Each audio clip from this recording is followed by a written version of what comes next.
Bonjour, je m'appelle Gérard Lézer. Je viens de la vallée de Münster dans les Vosges alsaciennes, donc je suis alsacien et français. Et je suis historien folkloriste, je travaille depuis 35 ans sur le légendaire alsacien, mais j'aime aussi partager, transmettre, passer ce monde merveilleux des légendes et des contes, et je suis aussi conteur, d'où ma présence lors de ce festival. Gérard Lézer, quelle est, selon vous, la définition que l'on pourrait donner du conte à quelqu'un qui pense que c'est un genre réservé aux enfants?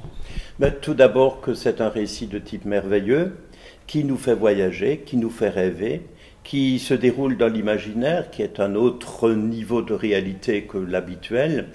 Et c'est aussi quelque chose qui nous relie profondément au langage, à la parole, ce qui nous rend humains. Cette parole qui circule, j'ai envie encore d'ajouter que le conte est un nomade qui voyage tout le temps, et de temps en temps il vient s'installer dans une oreille, dans la bouche d'un conteur qui n'est que le transmetteur de ce conte. Le conte, c'est finalement une des plus vieilles créations de l'être humain depuis qu'il possède le langage articulé.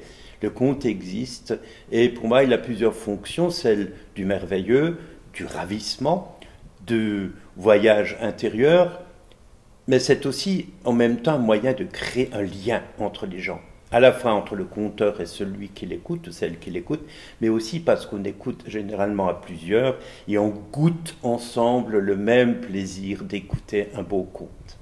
Vous l'avez dit, vous êtes historien, mais vous êtes aussi conteur. Dans quel registre s'inscrit votre propre répertoire?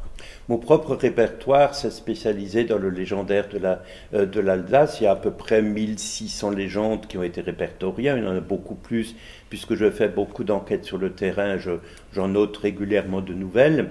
Et donc mon but, c'est de transmettre ce patrimoine oral. Et je compte soit en français, soit en langue alémanique, c'est-à-dire ce qu'on appelle habituellement l'alsacien. Et c'est très important pour moi de partager ça avec d'autres personnes et de faire vivre par la parole ces contes, parce que forcément pour qu'ils soient fixés pour la postérité, il faut les écrire, mais ils ne sont vivants qu'à partir du moment où on les dit, c'est-à-dire qu'on les met en bouche et qu'il y a cette circulation du langage, de la parole, de la bouche du conteur vers l'oreille de celui qui écoute. Merci Gérard Lézer.